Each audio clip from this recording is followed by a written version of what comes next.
Hey everybody, it's Morgan Crane.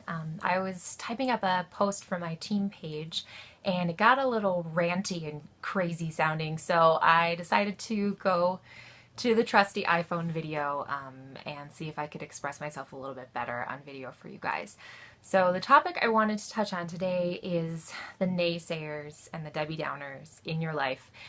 And how do you rise above them and still accomplish your goals and continue to believe in yourself even when maybe the people around you, you feel like they don't. The biggest thing I wanted to say is that whether or not somebody outside of you is overtly supportive, that has nothing to do with your ability to succeed. It has nothing to do with you. That is their own hang-ups, their own preconceived notions, their own issues. So I know some women in this business whose husbands have not been as supportive as they would like, and that falls back on them. They want more time with their wife, or they want things how they used to be, or they are having trouble with seeing a change in roles where their wife is bringing in income and feeling good about herself, and it is an adjustment. And thankfully all of those have had happy endings so far. They've come around, but it can be a tough transition sometimes.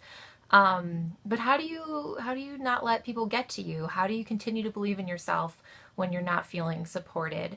And the biggest thing I could tell you is come to your team, come to your sponsor, your elite upline, or your black level presenter above you, because I believe in each and every one of you. I believe that you are going to be whatever color you want to be, whatever sales goal you want to reach.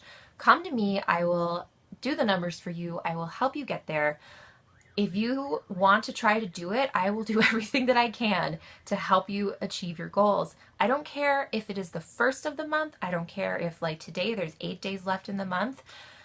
You can do anything in 8 days. You can do anything in 8 days. Even I don't care if it's the last day of the month and your goal seems so big and scary. You know what? Let's get together and at least we're going to try. So I was kind of fired up today. I was talking to somebody and I don't know, I was hearing about some negativity and I just felt so bad because I just really wanted to tell this person, like, don't listen to the people. You know what you're capable of. And you know that if you really try and you don't give up and you never give up and you keep pushing until the last, midnight on the last day of the month to reach your goals, like that momentum keeps spinning and spinning and building, and then it's like a freight train smacking into the end of the month and your numbers are going to explode. So I know that this time of the month with a week left, sometimes goals can seem really far away.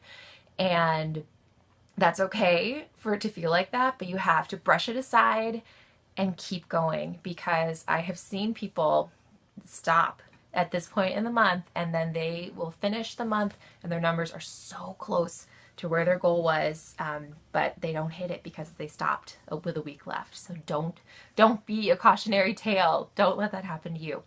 And I've wanted to end with a poem that I had to memorize it in junior high, I think, but I always come back to it when things are kind of hard, so I'm just going to read it to you. So it's called "It Couldn't Be Done" by Edgar Albert Guest. It says, somebody said that it couldn't be done, but she, with a chuckle, replied that maybe it couldn't, but she would be one who wouldn't say so till she tried. She buckled right in with a trace of a grin on her face. If he worried she'd hit it, she started to sing as she tackled that thing that couldn't be done, and she did it. Somebody scoffed, "Oh, you'll never do that. At least no one ever has done it." But she took off her coat and she took off her hat, and the next thing you know, she'd begun it. With a lift of her chin and a bit of a grin, without any doubting or quit it, she started to sing as she tackled that thing that couldn't be done, and she did it. There are thousands to tell you it cannot be done. There are thousands to prophesy failure. There are thousands to point out to you, one by one, the dangers that wait to assail you. Just buckle right in with a bit of a grin. Just take off your coat and go to it. Just start to sing as you tackle that thing that cannot be done, and you'll do it. Okay?